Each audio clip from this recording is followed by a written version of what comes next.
Hello and welcome to the i3 lecture series hosted by the Masters in Digital Photography here at the School of Visual Arts. I'm Julie Grahame. Thank you all for coming out on this sultry evening for our last i3 lecture of the school year. Let's wish our graduating students all the very best, and I hope that some of you come back to future lectures even though you don't have to be here. And the rest of you had no excuse. I will see you in September. What better way to close a fabulous year than with the photographer who clicked the shutter on the first ever digital photograph. And photographs. And goodness me, Lucien has a lot of other achievements under his belt that include being a flight attendant, a marketing manager, and a world-famous DJ. I'm sure I've heard you spin. He has an archive of more than 1 million images, I think that's gone up now, from which he has published over 70 books. Lucien considers himself to be a post-conceptualist artist, a self-coined term where he, quote, relishes the adventure of photographing and gathering materials and data from the real world and then finding inspiration and making sense of them in a finished photo book or art project. His art has been exhibited in the United States and abroad, including, not least of all, his 2013 exhibition, The Flight Attendant Years at Lombard Free Gallery, and A History of Digital Photography at Pioneer Works in 2020, both here in New York.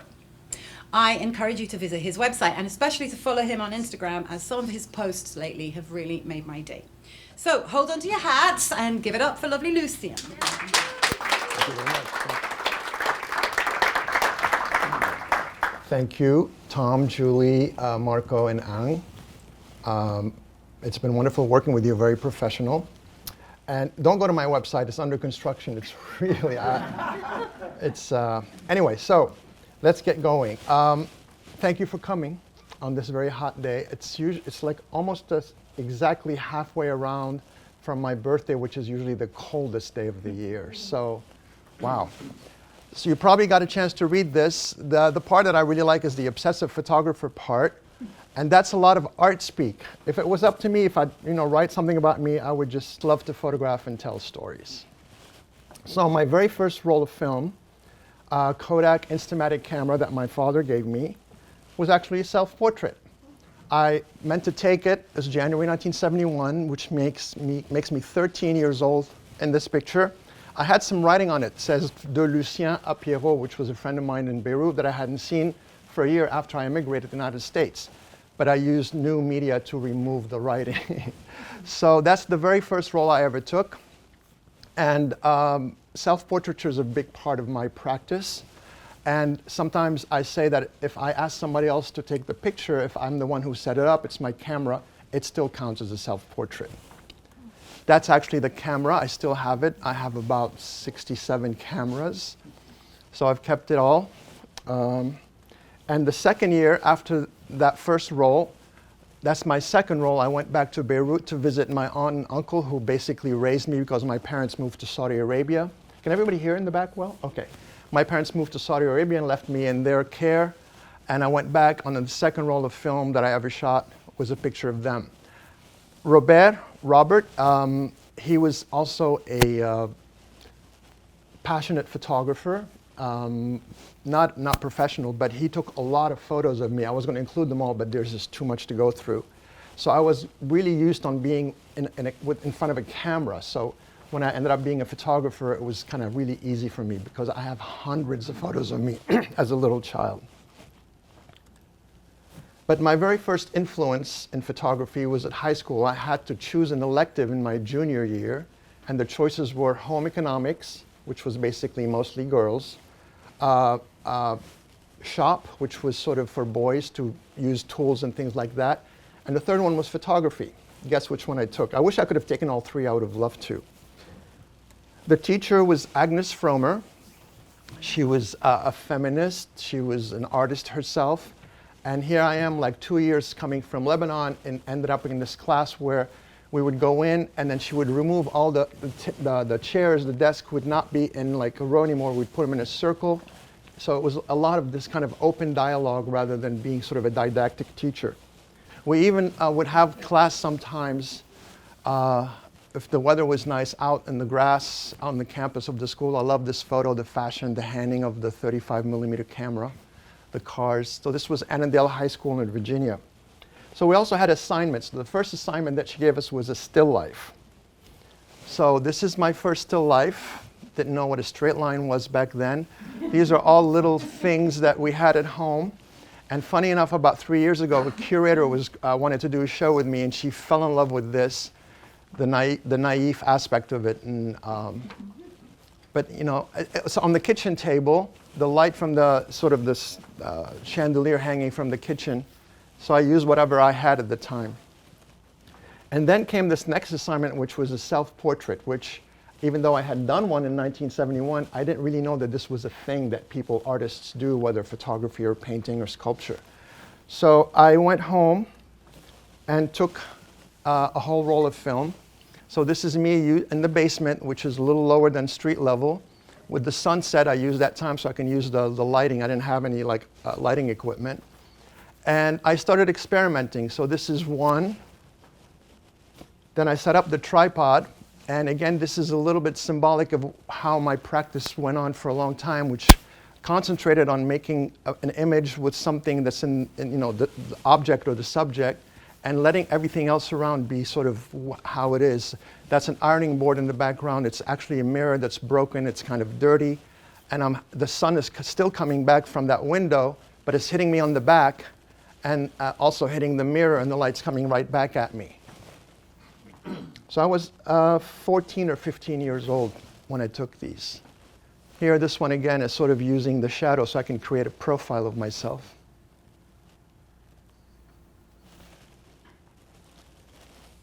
That year I joined the yearbook staff as a photographer.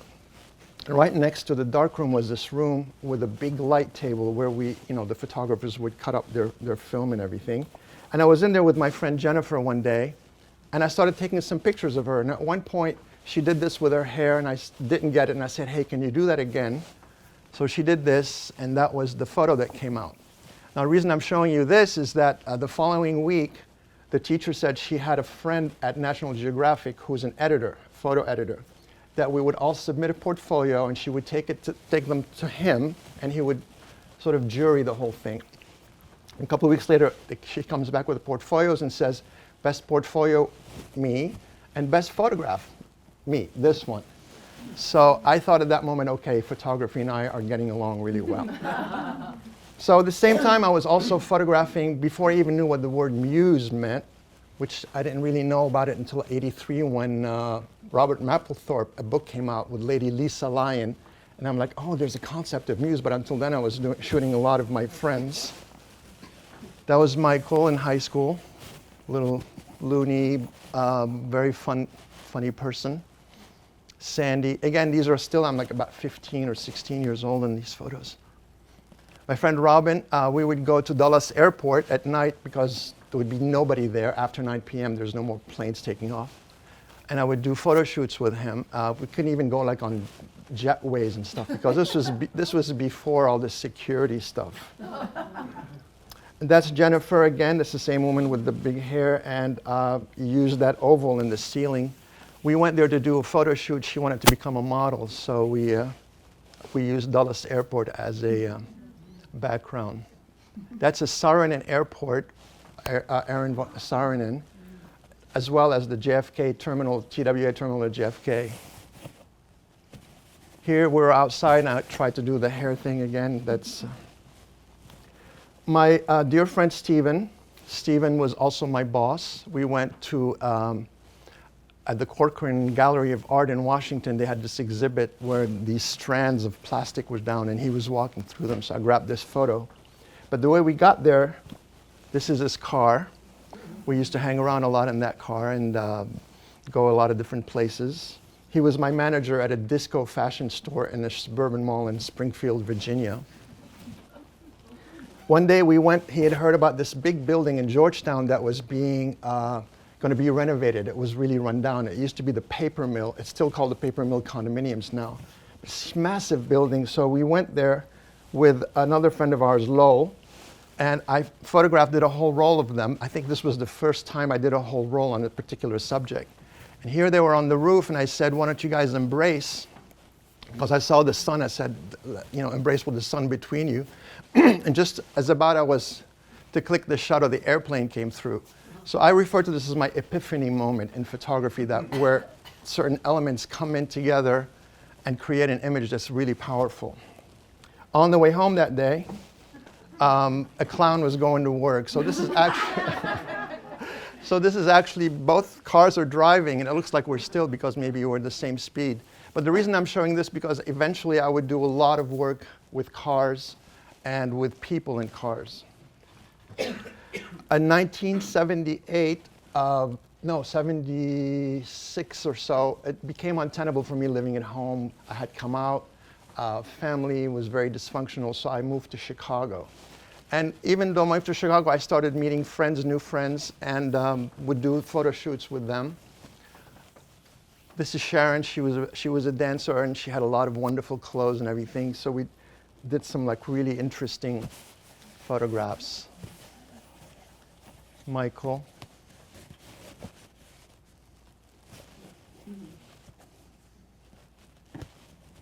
So I was born to a father who was wearing a uniform. And this is a photo, 1958, April. I was born in January, so I'm 3 months old. My father worked for the airlines, and so did 4 of his brothers. Actually 5, one of them is not in this photo. This is in the Beirut airport in Lebanon. Interesting, you see the UNRWA airplane in the background there. So this is probably circa 1956. Then he started, these are not photos I have taken, of course, but there he is again in a uniform. And guess what? Here I am in a uniform. So I had always wanted to be a flight attendant because up until I was 18, I could use his passes to travel for free. In fact, my very first time I flew, I was 2 years old. I was by myself on Middle East Airlines. They had sent me from Beirut to Lebanon to go visit my family because my father knew basically most of the stewardesses. My mother would use another verb besides knew, but so anyway, I was really used to flying around. So by the time I was 18, I couldn't fly for free anymore, and I really wanted to become a flight attendant. This would be my very first layover, international layover, in our very brand new Ralph Lauren uniforms. They were like written about in the industry. And this is in Paris. But before you become a flight attendant, you have to go to flight attendant school. And this is the Breach Training Academy for TWA, which was at the time referred to often as the Harvard of flight attendant schools. And we're in this space that's called the LNL, the living and learning. And a lot of us, we would add another L for loving. But the hairdos, they remind me so much of like Charlie's Angels. That's Bosley, that's not me. Okay. This is graduation day. I often like when I talk about this photo about the hairdos, everybody mentions the hair. Like they tried to do this show on TV called the 70s show. And like I didn't really watch it, but you really can't recreate this hair because the hair is different, the things people eat are different, the hair products are different, the brushes are different. But it was really fun. There'll be a lot more hair pictures. So while I was a flight attendant, one of the reasons I wanted to become a flight attendant besides traveling was to photograph. I was already hooked on photography. So I went on layovers when the senior flight attendants, there were ladies, because I spoke several languages, I got to fly really senior flights, like only women that had been flying for like 30 years could fly these flights, and would ask them, like, what are you doing today in Paris? And they say, oh, I'm going to my room, do my nails, and read a book. I would go out and photograph. So this is Montmartre. We're talking about here 1978. You know, there's this whole space, and I don't know if they still have that. I mean, you know if they still have the place where they do have them still? Okay, yeah, so that's a photo that day. Also, I took this one in a bistro up in Montmartre. I used to refer to this as Mork and Mindy 30 years later. Moved to Paris, and they do a little bistro. Cairo, this is a friend of mine in Cairo at the hotel room. I had just come in from Paris, and I always bought these magazines because you couldn't find these in New York, these photo magazines in the 70s and the 80s. And if you did, they were like super expensive. So I have a huge collection, but this day it happened to be that this is Jean-Paul Gouin on the cover. I don't know if you're familiar with him. He was dating Grace Jones and did some really famous photos of her. This is a friend of mine, Jeff, in Rome. He was a dancer on a TV show in Rome, a variety show. We went to do a photo shoot in the forum that was built by Mussolini. It's called Foro Italico now, the Italian Forum. It's a big elliptical stadium where Mussolini had commissioned 100 provinces in Italy to each one would create a marble statue of an athlete doing something. So with each statue, we did kind of a pose. This one is really nice because we kind of simulated what the statue was doing. His T-shirt says All-American Boy on it.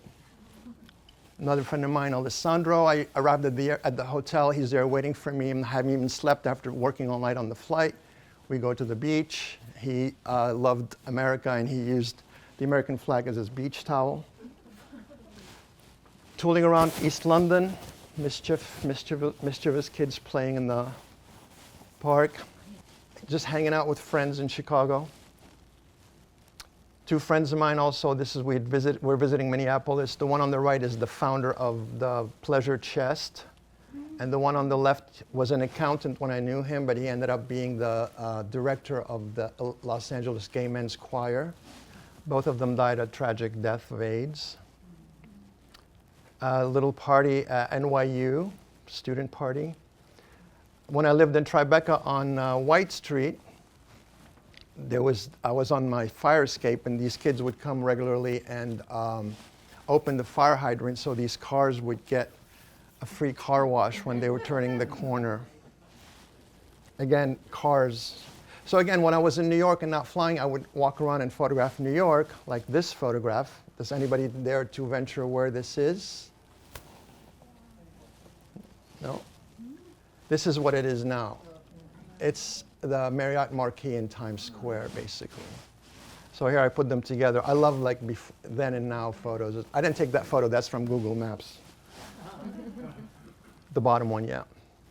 Of course, World Trade Center, the Twin Towers, not knowing that I would end up being a DJ up there one day. I was, and it's not necessarily taking a photo of the Twin Towers. They were just there. You know, whenever you took pictures, I did a whole book of photos where the Twin Towers were just happened to be in the background. So this is Soho, around 1982, 83, Blizzard. That's West Broadway.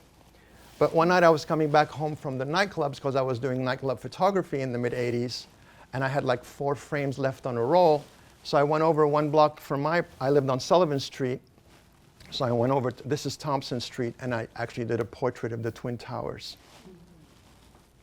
A friend of mine came to visit. We went up to the top. Again, little did I know that on that very corner, I would end up being the resident DJ in the 90s. And here, we're back in the 80s. The Puma, that was his name. He was a banker by day, and by night, he was a break dancer. He was a beat boy. And I would go to the Paradise Garage, and whenever he danced, everybody would stop and make a big circle, and he was just amazing. So one day, I went up to him and said, I'd love to do a photo shoot with you. We went down. This is actually in Battery Park. That building under construction is the one right now that has the pyramid on top. And for some reason, I mean, this is all reclaimed land. Is it called reclaimed land when it's, because it wasn't land before, it was water. But anyway, when they dug up the World Trade Center to build the World Trade Center, a lot of that stuff went into the water, and they made it into what is Battery Park now. Years after that, every time I would go down there, if I was with someone or I would see someone that was appropriate, I would ask them to pose at the exact same spot where that first picture was taken. And of course, in the 80s, I was doing selfies. So this is basically a selfie 30 years before the word selfie came about. This is, as a flight attendant, I had just arrived. I had the little cassette player on me, and I remember exactly, it was Talking Heads and a little Olympus XA. So this is a very early selfie. So as I mentioned, I was photographing at nightclubs a lot. So in the 80s, one of my best friends was the assistant art director at the Limelight. And I've got about 3,000 pictures from the Limelight, and I wanted to do a book, which I just did it a couple of months ago. How do you approach editing 3,000 pictures? So I concentrated on the fashion aspect. So I would walk around and photograph people, a lot of people, but then, as I said, I'm editing the book just using the fashions. I'd photographed mostly just your average, everyday club goer, but of course, being the friend of the art director, I got invited to some really VIP events. And I've seen a lot of nightclub photography. My approach is very intimate. there's a dialogue between me and the person in the photo. There's a connection. Here we made sure that the foot was right where the spotlight hit.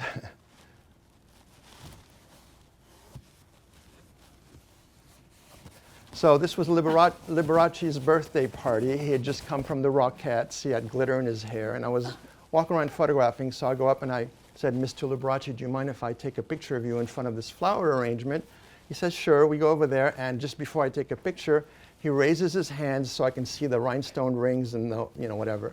And before I snap, he leans over and says, "My friends call me Lee." So I guess he wanted me to be his friend and call him Lee. Later that evening, dinner, celebrities are streaming to wish him a happy birthday. Here, Rick James comes in, and Liberace's introducing him to his boyfriend. They fraternize a little bit, and then at one point, everybody's eating, nobody's watching. Rick James jumps back, and he's looking at Liberace, with that look. Liberace just pinched him in the ass. So this is a little bit later, walking around the club. There's Liberace. Oh, I forgot to get his name. This person. Somebody knows his name, really? Mason, something Mason, yes. He was a child actor, basically. He did a lot of cereal commercials. He was on the Love Boat a lot. So the producer of the Limelight had heard about me taking photos. So they called me and would like to see some of your work. I'd take some prints there. He goes, "Great, would like to hire you for the Shirley MacLaine's 50th birthday party, except you can't use that camera." I'm like, "You're hiring me because of the photos I did with this camera." He goes, "No, but you have to look professional." So I went and rented like a big 35 with a flash on it. In a way, I'm glad because I did get to do some pictures that you don't get with a small point and shoot. But even at one point, I had that with me, and I took a snapshot of Shirley MacLaine with it, and she comes up and goes, "That's so quaint."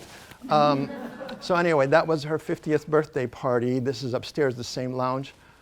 In fact, her autobiography starts with this party.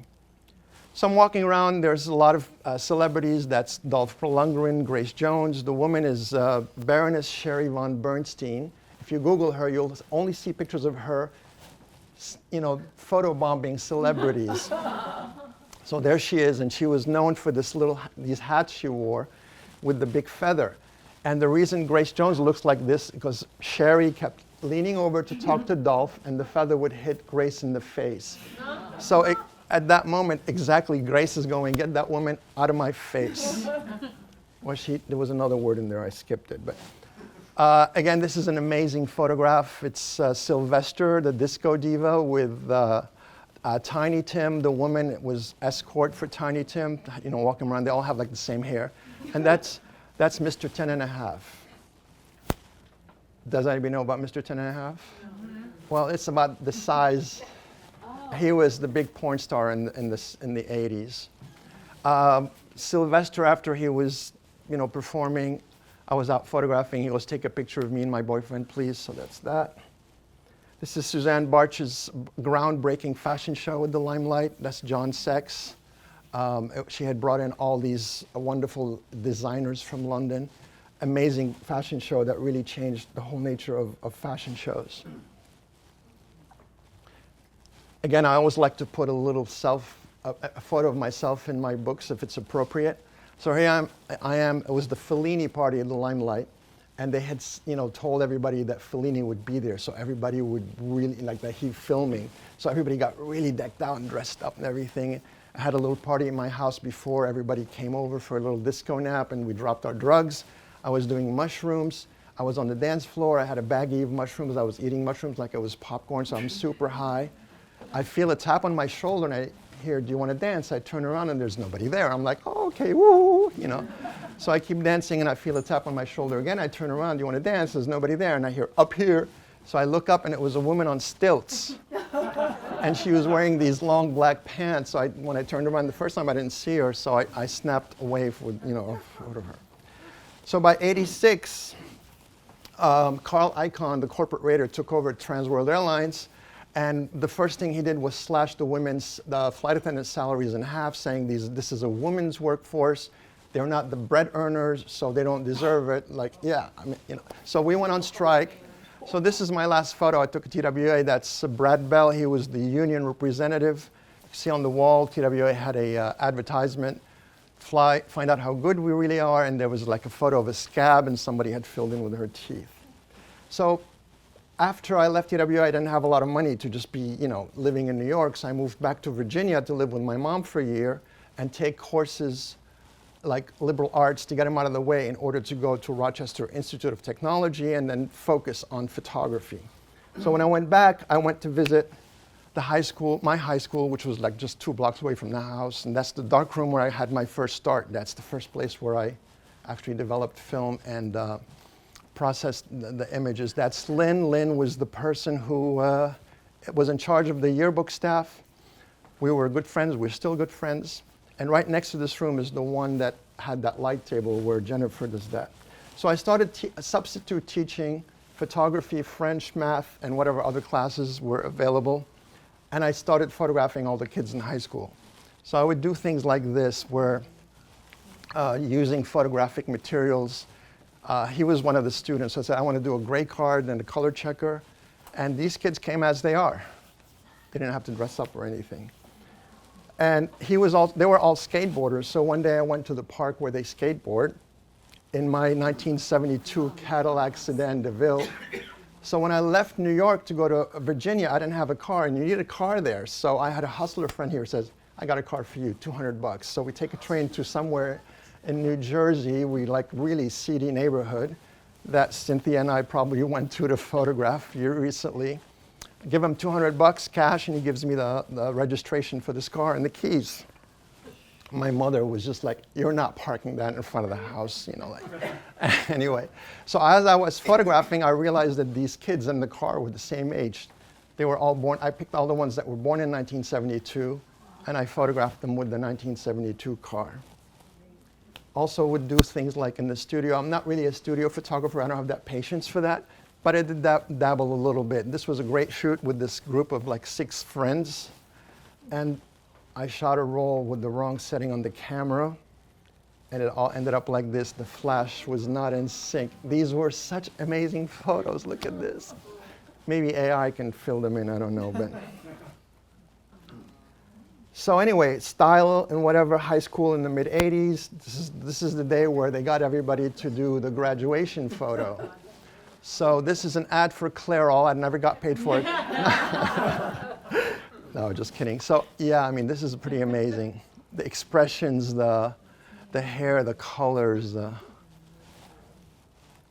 And one day I proposed to the photo teacher that why don't we do like a portrait session where I would do portraits of the kids, because it was the same time as the yearbook photos. And the yearbook photos are always so stiff and everything. So I wanted to bring in the kids and do a photo shoot.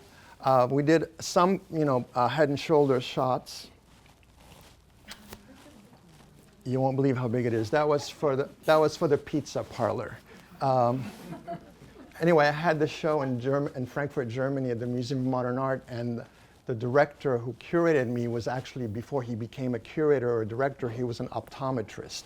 So he fell in love with this photo. So we also did like these full body photos. I told them to come as you are. And this was like 3 hours. We did everybody in the class. I did several of these, actually, several different classes. And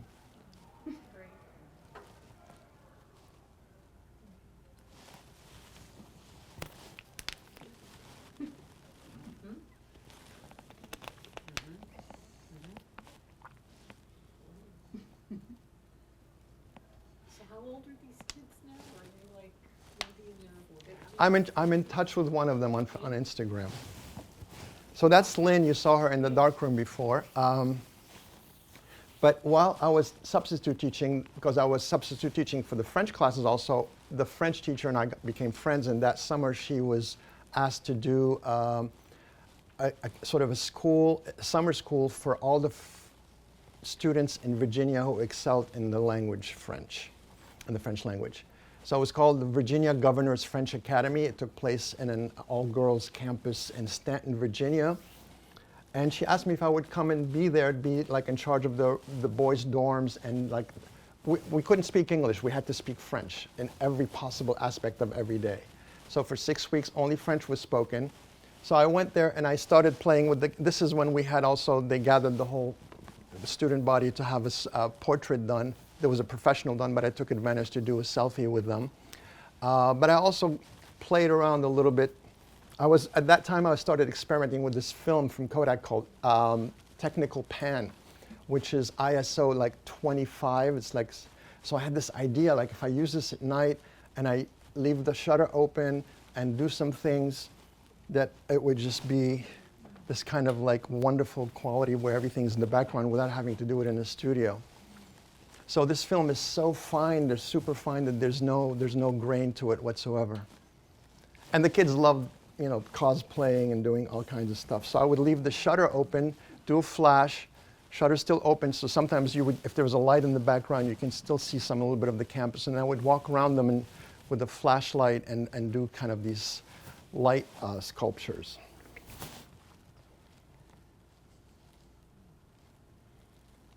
Playing around with gender, you know, and you know, boys and girls, and I call these the awkward years.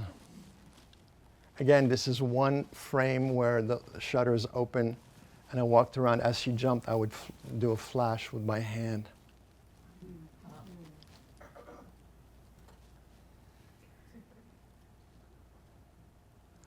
All right, so I finished with that. I go to Rochester, New York. I start school. This is basically 2 years later. I am taking the very first class in digital. It's called the digital photography class, the first one ever offered in the United States, or ever, anywhere in the world. And the professor had asked to do a story using still video. So before digital photography came along, they made these cameras that were like, oh, here's one. They're very futuristic looking. They were still video cameras. They took a little video floppy, so it's all analog. But they were basically designed to see how the world would adapt to non-film photography.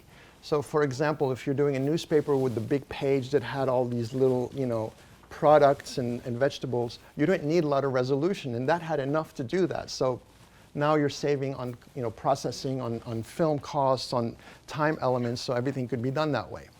So I took this camera to do a story, and at the time was the Lilac Festival. Rochester, New York has a big park that have big lilac trees. And I did this as part of my story. I love the quality.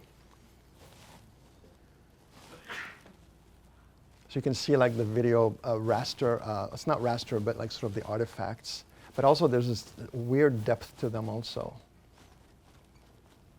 So these are, the only printer that we had at the time that was making color prints was a dye sublimation printer from Kodak, and there was a thermal one from Canon, but they were never like bigger than something like this. I just had a show in Berlin where they showed this like really small images. So I turn in the assignment, and I get this back from the teacher. I kind of typed it instead of whatever, which is funny because the teachers I had at RIT were not that much older than me. I mean, like maybe a few years. So it was kind of weird getting critiques from somebody who is almost my age. But I'll concentrate on this. As your editor, I'd have little difficulty doing a meaningful layout of the images marked. They illustrate the event very well. They also have some of that Robert Frank's Americans look, which I'm emphasizing that because 2 years before, the first day I went to RIT, I met these two guys. They were curious about me because you know, city boy comes, I had like long sideburns and I was wearing like the skinny tie and everything. They said, we're going to the park, want to come and hang out with us. So they're grilling me, who are you, what are you doing, where'd you come from, about my photography, and I said, I'm Robert Frank in color. So 2 years later, the teacher kind of confirms it. So because we couldn't make any large prints, I was using these still video cameras, and I would make these collages to make something that was 8.5 by 11. So the professor saw this, and he says, you know, we're coming out next, this season, we're going to do a newspaper that's fully digital, so completely produced digitally. Not with a digital camera, but the production itself was all through computers. It was called desktop publishing at the time. I'd like you to do the cover. So I did this one, which was basically the same concept. The other one is I call it the mind's eye. But unfortunately, because of that same season, they did the first photo transmission transatlantic of a photograph, the first time ever that a photograph was sent via sort of ISDN from New York to Paris to celebrate the 150th anniversary of photography. So this made it into the centerfold. And the newspaper was called Electronic Still Photography because we didn't have the word digital yet. Electronic Still Photography at RIT, which spells Esprit. And I think this went on for several years. Now the reason I'm showing you this image, because this is even 2 years later when I was working for Eastman Kodak. This is at the Biosphere when they were closing. I was signed to work with this photographer to show him how to use the first digital camera, that we were still using the word electronic media versus digital. But I'm also showing you this to emphasize this unit there. So that's the very first digital camera, the camera you see there, and the cable is attached to that digital storage unit that I'm holding there. When you walked around, you photographed because the camera didn't have storage, so that unit had a hard drive in it, a 200 megabyte Winchester drive, which at the time, 200 megabytes, nobody knew what a megabyte was. So, and it had a monitor, so you can also look at the photos. I'm showing you that now, emphasizing, because I'll bring it up again. So these were my business cards at Kodak. Yep, that's me. As working at Kodak in this capacity here, worldwide instructional operations, because I was commissioned, my job was to actually introduce digital photography to the world. So a lot of the workforce at Kodak had no idea what that was, so I would give classes, I'd tell them what a pixel was, and blah, blah, whatever. One day I got a call from an engineer that said, hey, we hear you're a photographer, because I wasn't working as a photographer at Kodak, I was in marketing. We hear you're a photographer, we've got something to talk to you about, come on over. So I go over to manufacturing, go to the engineer's office, and they said, here's the prototype of the very first digital camera. We want to test it. We hear you're good with the camera, we want you to take it home and see what you can do with it, give us a report back, blah, blah, is it a feasible product? So I go home that night and these two friends of mine come over. I'm still very good friends with them. Jorg, he's a photographer, and Celine. And I said, hey, I'm going to show you something. So I pull out the camera from this case. I mean, it came in this big suitcase. It was so heavy and everything. So he's basically holding that thing I showed you, the digital storage unit. So the very first digital photograph of humans is of themselves looking at themselves via a digital. So this is basically a scan from a print because at the time we had to keep deleting the hard drive in order to demonstrate the camera to clients and test it and things like this. So I made several prints, thankfully, otherwise these would have been lost. First digital dinner party. I still use that bottle opener, I still have those glasses, and I still have that ashtray. First digital cat. That's my friend Lynn, and Ja was the name of the cat. First digital self-portrait. Wearing my WITR t-shirt. I was also the station manager of the radio station at college, and I had 3 radio shows. First digital mischievous smoking teenager. First digital kiss. So this is not from a print. This is actually from a file, because when I discovered the camera was in the attic, and I thought it was one of my turntables because it comes in the same case as a turntable. So I took down the thing because I needed the turntable, and I'm like, oh my God, that's the prototype of the first digital camera. And this was, I had a lot of pictures on it. So this was, I downloaded it to a very old computer that I kept to be able to work with the camera. So you can see, like, using more modern Photoshop and everything, the quality was not bad. First digital kangaroos. I was sent to Australia to also demonstrate the camera. Actually, I was sent there not because of the digital camera, but because that year, USA Today was the first newspaper to ever publish in color. Until then, newspapers were all black and white. So Kodak wanted to convert all newspapers to color because it was much faster to process color film through a machine than having to do this, with a tank. So I wrote a whole curriculum to go down and met, with all these big photographer guys who actually used to carry 3 cameras at the same time. And they were like, no, we're not doing color. No, color, no, because color is distracting. It's not news, whatever. But the Kodak people down there heard that there's this digital camera happening. And they said, bring it down with you. And the people at Rochester said, no, it's not ready to go. And then they realized, they said, Australia is way down there. You know, if this thing fails, nobody will know about it. If this thing works out, then we have a business case, you know. So that's how I ended up in Australia. This is Tokyo. This is the very first digital tethered photo. So it was actually tethered to the computer. So a lot of firsts here. So this is not a self-portrait. It's actually me. This is London. I was demonstrating the camera to the people in London, and they brought in a bunch of photographers. So this one photographer says, go sit in the car, roll up the window, and it was kind of raining. And then this is him actually taking the picture of me that I was taking, and I'm taking one of him. Later, I asked, like, what was all that about? And they said, oh, this guy works for the Daily Mail, basically the tabloid in England. And he basically, his work is he hangs out at Buckingham Palace waiting for royalty to come out, and he photographs them in their car, and he wanted to see what the picture looked like. So this photo of mine was in a show in Berlin this year. They called it The Queen. So I'm showing you this again because, as I said, I still have that digital camera. So 3 years ago, Jorg and Celine came to visit in New York, and I proposed to them that we redo the shot with the same camera. So here it is. Same camera 30-some years later. All right, so I'm showing you this again because this was me by day, and this was me by night. I was I was DJing in all over New York City, in the Village, West Village, East Village. I was a DJ.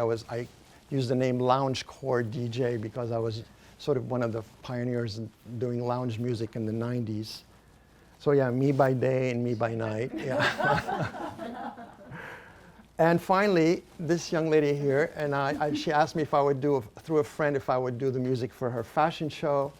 And we did, and we got along really well. And then she said, why don't we do a party together? So we found this place in Tribeca called Embassy, and very aptly named the party, what was it called? Jet Set, yeah. So I created this flyer for the party. And one day I was actually DJing at Bardot, which was also in the Village, kind of a joint that is kind of a hipster place. They had drag shows, whatever. You would never imagine that there'd be people like this there. But these two guys, this one and the one in the back in suits, I'm DJing, it's 2 a.m., they're sitting at the corner of the bar, my turntables and my records are here. I'm like, weird. So when I was backing up to go home, they come up and they give me their cards and said, we're from the World Trade Center. We've got this big bar up there. People at 8 p.m. It's empty because all the business people go home from work. We like your vibe. We like your crowd. Would you like to come and do a couple of months this summer to do this party? So I did. This was the flyer. It was called The Greatest Bar on Earth. It was part of Windows on the World. It was like a whole corner of the building where I showed you before, I think. Anyway, so you can see my name like for every Wednesday. They asked me, what night of the week do you want to do? I said, and this is the time where Time Out New York was first starting to be published, and you'd look at the nightlife section. Wednesday was nothing. So I put basically Wednesday on the map, and then Erica eventually became my bouncer. So for about a month or so, it was like my friends came to hang out with me. So I had this crowd, and we made all the magazines, the lifestyle magazines and everything. That's my friend Misa. The carpet says "Wow," window on the world, or Marco said it can also say "Mom," but yeah. So, and you can see, of course, the city skyline from there. A lot of people would come, like this is Moby, because this is on Paper Magazine. He was asked first, favorite place to get turned on to new music. I've heard the best stuff at this lounge night they have on top of the World Trade Center. I heard Mae West singing Light My Fire, and indeed, I was playing some really kooky stuff. So by 2000, I got my first digital camera that I could afford. It's been like 10 years since I shot digitally, so I bought an A1, and I went to Tokyo to DJ a couple of opening of nightclubs. They wanted me to DJ there. So when I came back, I wanted to change the name of the party from Strata Lounge to Mondo 107. 107 because it's the 107th floor. 107 kind of resonates with 007 because I was playing a lot of soundtrack music, spy music, whatever. So I decided to create my own flyer. So this was my own flyer with the two buildings, the airplane going through exactly where the airplane went through on September 11th. The, what's his name? I can't think of his name now. The Village Voice, Michael Musto had written a column, and he said, you know, this is a great party going on down there, but it's like $50 cab ride to get there because nobody would go there, even back then, you know. So I did the taxi, and at the time the taxis had cool cigarettes on them. So on the top I put hot with flames, you know, around the letters. So this is like 2 years before September 11th.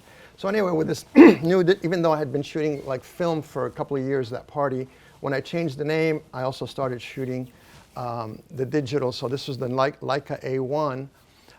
It had this really orangey color with, you know, with the disco lights and the lights of the nightclub and the lights coming in from outside. So I was on my perch where my DJ setup was, and I would photograph the people at the party. And they were, because it was like sort of I played music from all over the world, we had people from everywhere coming. It was really pretty amazing. For a long time I resisted playing crowd pleasers, but eventually I kind of succumbed. This is the Village People YMCA, and everybody is singing along.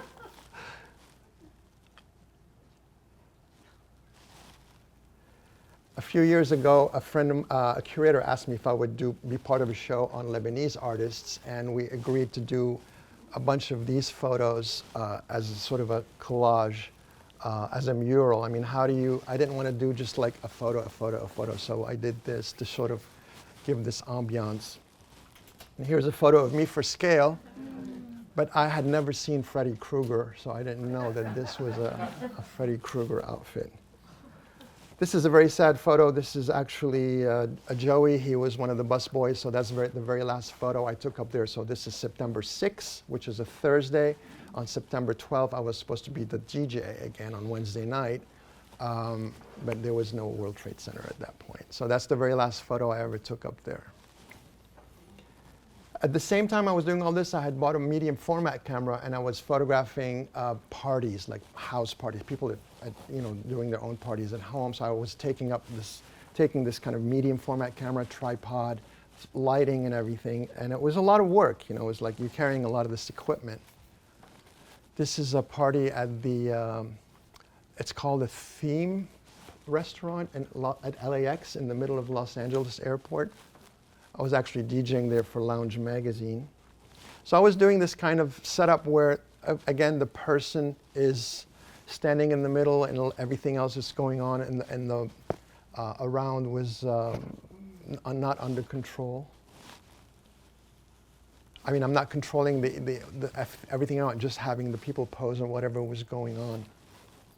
But then eventually I got tired of carrying all this equipment, so I went back to the small point and shoot.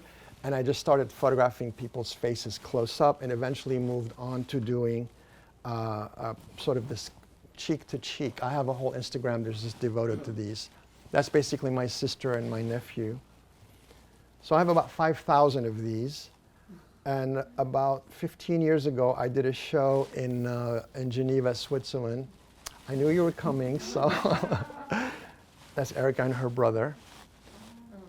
So at the show in Switzerland, I put these kind of composites together, sort of basically using certain elements that worked well together. So this one, I call it the glam set. This one, it was all the women had lipstick on. Again, this is all serendipitous at parties, so nothing is really planned. I just grab people and do cheek to cheek together. This is everybody has glasses on. Hats. There's a thing about a lot of people, when you go up to take their picture, immediately they stick their tongue out. You know, they don't even think about it. They go, you know, like, so. And what's so funny about this series is that the person on the left does not know what the person on the right is doing. So you get this kind of tragic comedy kind of things or whatever. People and their dogs. So this is actually Jorg, the same person in the first digital photo. We're best friends, and that was one of the things that it was his gallery where I showed these in Geneva. And this is one that is 5 feet by 4 feet with all of them. It's funny because when I showed this, one of my friends in Geneva came with her daughter, and I asked my friend if she could find herself. The daughter, it took her like 3 seconds, and she pointed to it. Okay, so we're going back to cars. I love cars, especially the mid-'70s, the Monte Carlos and the Cutlasses and whatever. So I photograph cars a lot. And one time in '87, when I was in Virginia, I was curious about the 500 millimeter lens to see what I could do. So I started like sort of doing these kind of voyeuristic pictures of people in their cars. And this picture gave me an idea that I will show you soon. So I also would photograph people in their cars while I was driving. I had my clamshell Olympus. I would just open it and take a picture of them. Sort of the same, similar to the one of the clown. But in 2013, I wanted to do a formal project, and I live near Canal Street, where like in the evening you've got this congested parking lot, people waiting 20, 30 minutes just to get into the Holland Tunnel. And I found this one store that was out of business, and there was little steps to go down. So I would go there and hide, and I would go to a certain time of the day where the sun was setting, so the light was perfect to photograph people in their car. So this is a series called Trapped. It's about being trapped in your car, being trapped in traffic, being trapped in this paradigm of driving, this paradigm of oil consumption.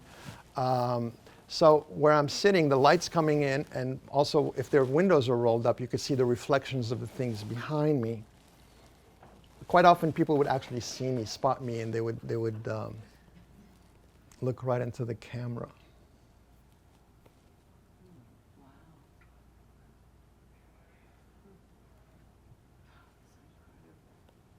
There's about 3,000 of these.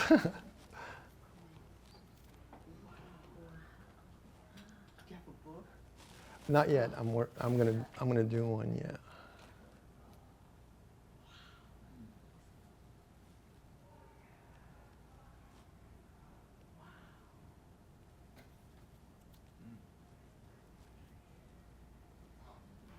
That's amazing. It's the light from the store behind me. Okay, so self-portraiture, a work of art created by an artist depicting themselves. I'm going to go fast through this because at one point I Googled Cindy Sherman, and it says she was a self-portrait artist. I'm like, she didn't do self-portraits. She kind of cosplayed and took a picture of herself, so it was never a picture of her. So I got all this stuff that we don't have to really go through. This is a Google, a page with, when you Google Cindy Sherman, put images, it's all these pictures of her. The ones I circled are really of her, but she didn't take them. Even at one point I said, okay, famous self-portraits, no Cindy, So I was like, see, I was vindicated. Even herself, she said, eccentric character. So before I even knew what the word selfies was, I wanted to do this kind of the mother of all self-portrait projects. I was in Europe for a few months. Actually, you know what? The little 5-minute video, which gives me a little break, says it all. So here we go.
So now my face is embedded in your brain. Yes, okay. So anyway, the work of art in the age of mechanical reproduction. Walter Benjamin wrote this essay about like when people started to reproduce works of art over and over again, that original piece would lose its value. So I wanted to challenge that. So I love to take certain projects and then keep working on them. So I took the video that you just saw, and from that, I made 2,981 different originals. Come on. And I'll go fast through this because we're getting close to ending. I have a couple more things here. So these are just using various algorithms created from those videos, 2,981. So I can beat that concept that they're all original works of art. How are these created from the video? Ha ha ha. Various to the end. Let's get that on the recorder. Various algorithms. So again, being a DJ and being a photographer, I did a couple of years what I called a Turntable Tuesday. I would pick some of my favorite albums and I would do, again, self-portraits. It looks like I'm cosplaying, but these are really all clothes that I wear, that I own. You know, it's. Okay, here I played a little bit with Photoshop to match the colors of the album, but.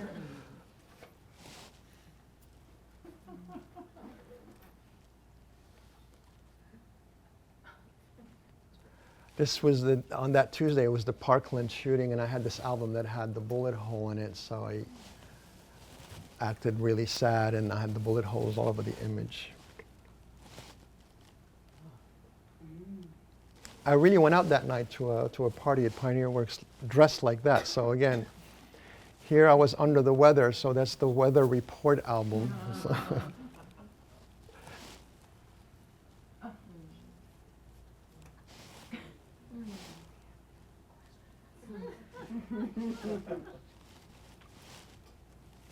One of my favorite genres is street photography, and I've been doing it for a very long time. So I recently made this book from photos I took in 2016, where I was like, it was called a staycation. I stayed in New York, going out every day and shot 500 to 600 photos a day.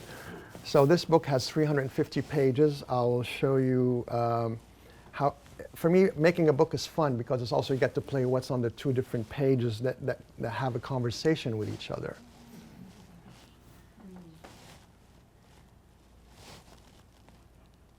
Of course, I did it all in black and white because to me, street photography, just like the photojournalists in Adelaide, Australia, color is too distracting.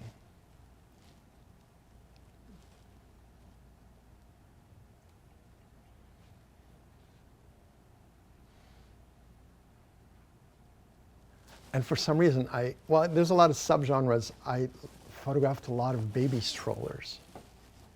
Father here is just not having it. And this one was really very intense. I mean, you can see the tenderness, the care and everything. And there when I caught it, just as this father was slapping the kid really hard with the back of his hand, and I'm like, do I intervene? Do I say something? You know, do I call somebody? But I did not. It's kind of these kind of things you deal with as a photographer.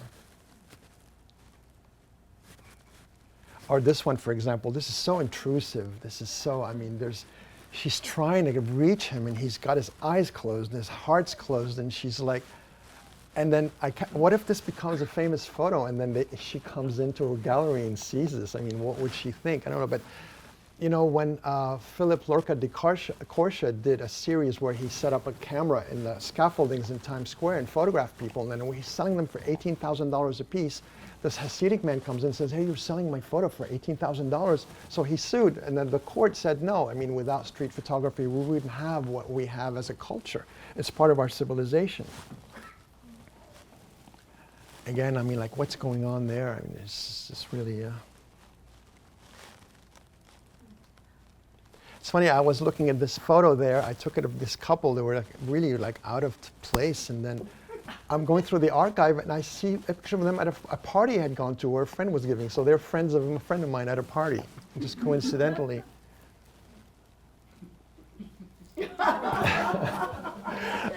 Also humor, I love humor in photography. When I see older people on the street, I'm like, oh my God, where am I going? Again, this is all very clandestine. People aren't aware that I'm taking their pictures.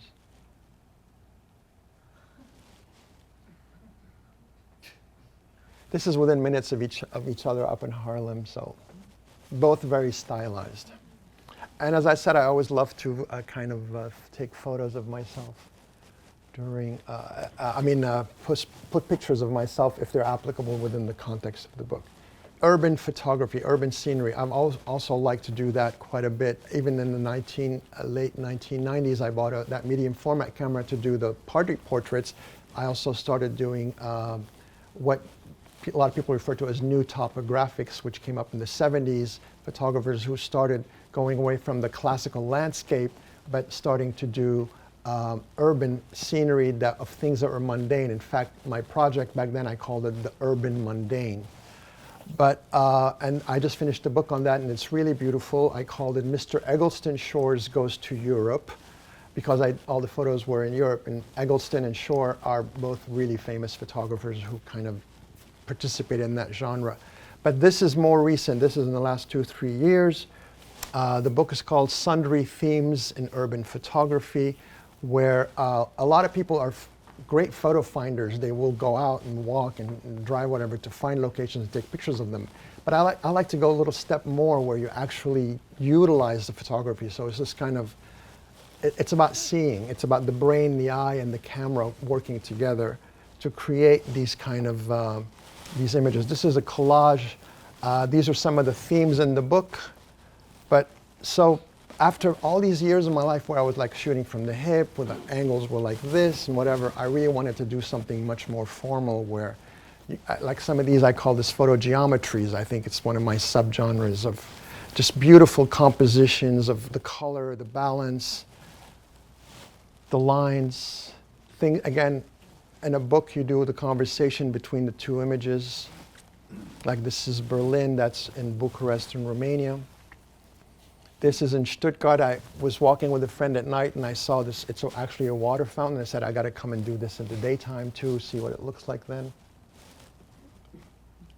Again, there's a resonance of shapes, trees. I love trees. I'm going to do a big book on trees, urban trees pretty much. Anthropomorphology, is that what anthropomorphism, yeah. I mean, even these classical postcard, like I love pictures where there's a path where you can actually go in and actually you're able to walk through.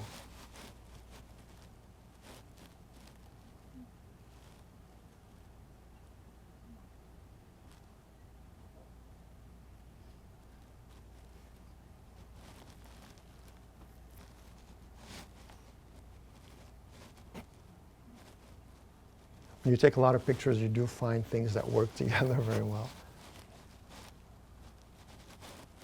This is more about the colors, of course.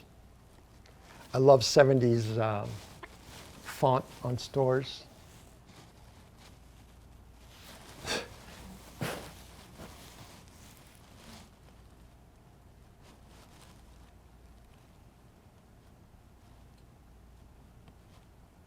So this is a header on my website. You know, people say, oh, everybody, you know, have an iPhone now, everybody's a photographer. No, they're not, sorry. And please don't call it a pic. Recognize the difference between a pic and a photograph. Those are my books to date.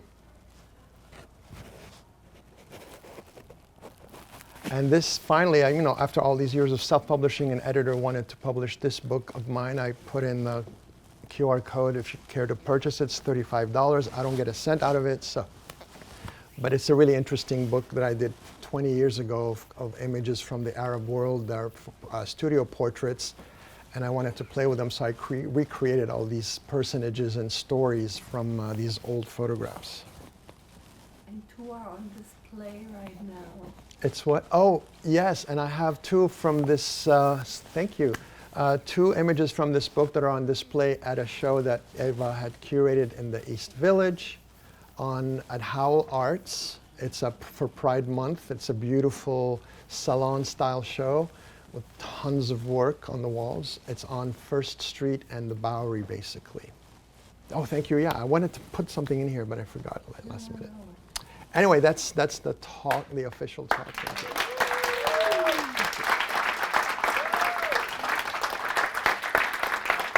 I was just curious when you said the algorithm, because they look, with the glitch effect, like.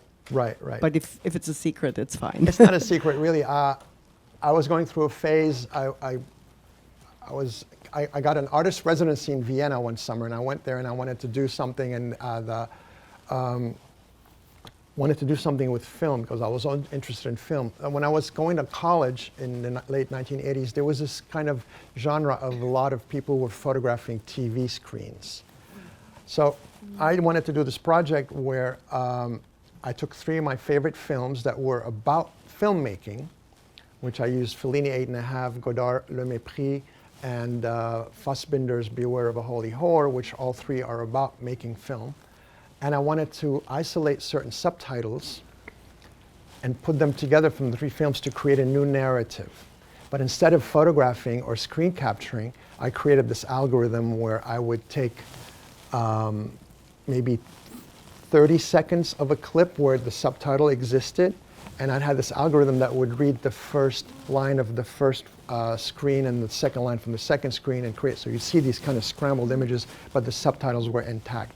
So part of that I would use on these videos where I would play the video and take 30 seconds of it and do the same thing with it.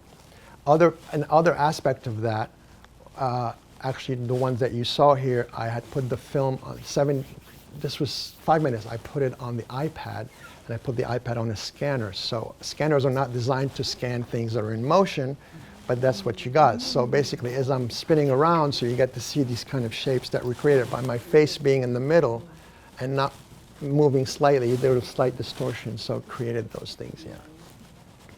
That was a good answer. Anyone else? Questions or comments, please? Thank you. Hi. Wonderful work. You published a few of your books, or maybe most of your books, on Blurb, I think. Yes. Did I have a screen? I thought I had a screen that yeah, on my other screen. Yeah, that one. Some of them are rather big and therefore very expensive.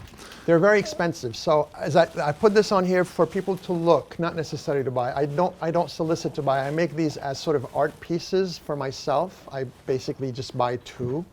But I've also started a whole series called Book Zines, and they're 28 pages. They're like $15 a piece if you want to buy one, with various genres. I've already made about 20 of them. And that was my question. I've published on Blurb too, and my books are also very expensive. They're super expensive. And my question was, do you sell any? Well, I usually wait. Sometimes I give a 40% discount, and I'll make a book and I'll wait and sit on it until they give the discount and I buy one. Yeah, I think publishing there is fantastic. It's not for the money. So. Yeah. Well, I mean, I send some, every now and then I'll get the courage to send something out to a publisher and they don't reply and I get discouraged and I don't do it for a year and then but you have to as an artist. I was going to name this lecture like how not to make money with photography. But as an artist, that's part of your job is to have, find a gallery, find the publisher that you want to work with. And I just don't have that patience, not just the process itself, but all the things you have to go through with working with these people. I've had gallery nightmares in my life, like I don't want anything to do with them anymore, but unless the right one comes along, of course. And every time one comes along, you think that's the right one, and it ends up being not the right one. Anyway, I do this because I love photography, and it's, I didn't put it on here, but the title was going to be Photography is My Life Companion, because when my father wanted me to work with him, he was a very successful businessman, made a lot of money, he wanted me to work with him. I said, no way, and he goes like, and then he found out I was gay, and it's like, what are you going to do the rest of your life? I said, I have photography, as my companion, so we'll see. Thank you so much, first of all. Second, quick question, what camera when you did your surreptitious street photography in New York, what camera did you use, please? A Sony A7. And what lens was it? I think it was like a 24 to 70, something like that, in that range. But another little professional secret, I love that camera because for a couple of years, I was doing theater photography in Romania. I had friends in the theater there, directors, and they would ask me to come to these festivals and photograph. And A7 has a silent mode where it doesn't click on the shutter. It's an electronic shutter versus a real shutter. So all these other Romanian photographers who would be doing this all these years would wait until there would be loud sound in the play and go take a picture. And I was like sitting, like I ended up with 1,000 photos from each play, which is also not a good thing because you have editing, whatever. But they all hated me. It's like, how are you doing this? It's like, yeah. So I was using for street photography the electronic shutter so I could really be clandestine and people didn't know I was photographing them, which is really what you want in street photography, like. People say you should ask. I'm like, well, if you ask, that's it. It's not what you're. I'll give you credit for your editing. Not all photographers are that good at editing their own work, but seeing your pairs, your matches, excellent. Thank you. Any more questions, comments? Anyone? Yes. How do you make editing and organizing such a big collection like fun and not just draining and repetitive and like, oh, I can't even look at my stuff anymore? Well, for a long time, I did not want to throw anything away. I wanted to do a project, and I did do a project, but it needed to be updated, and I just don't want to do it anymore, where I have a photograph for every second of the day. In over 10-year, 15-year period, I was photographing so much that for every second of the day, I have a photograph that was taken on that same second. Okay, so I wanted to do my clock where each second, that image from very second would come up on this big clock, and I wanted to display it. None of the curators or museums that I talked to were interested in it. It's like, of course, if I didn't really do some editing, there would be some things that were not supposed to be shown in public. Anyway, it's a lot of work. I mean, I started early because when I worked at Kodak, I had access to scanners. So I started scanning my rolls. I mean, my film was just negative sheets that were piled up. But I was really good because my uncle, who was taking photographs of me, he was sending photographs to my family in Saudi Arabia. He would write the date and the place on each one of them. So that kind of inspired me, like always keep a record. I do have a whole lot where I was lazy, didn't know. But I also did a project where I investigated 200 rolls of film. I took over 2 years in Lebanon, but didn't distinguish between the 2 years. I didn't write them down. So I spent like a month going through every image looking for clues as to which one was from which year. But the funny thing is, like my cousin who had a beauty salon in Beirut, he had a calendar on the wall, but it was the one from last year. So you think you have the clue, but then you realize no. No, it's not that year. It's something else. But then I had 2 different haircuts. I was going through what I call the John Malkovich period, where I did a comb over on the top there. So I knew that every roll of film had a picture of me that was from that one year, and the other one was from I don't know. Did that answer your question? No. How do I manage? Of course, how do I manage So the? much more, right? Oh yeah, of Shoot course. 500 a day, and then you go through 500 pictures at the end of the day. As I said, I kept them all, but now I'm going through, I go through every day. I will take one 500 section and start deleting them, but I don't delete them. I put them on a different drive because you never know, it's like. But also I have a folder called Persona Non Grata because after 40 years of photographing, there are people I see and I'm like, oh, not her. So they go in this folder called Persona Non Grata. And there's lots of them. But also the cheek to cheeks, I post them on Instagram and I don't, the less likes I get, the more I think I'm like, these are really awesome. But there's a lot of photos that, people together and then they've divorced, they hate each other. It's like, but they're on the record, yeah. But yeah, I'm going through and I really love going through. I pick a folder that has a lot and I'll go through and I'm like, remove stuff. I want to really, in case, if I die tomorrow, all this is going to go in the garbage. I don't have any heirs. Nobody knows what to do with them. But in case somebody ever does, I want to have it, it's not like a nightmare, but there's at least some sort of an organization. Very good advice.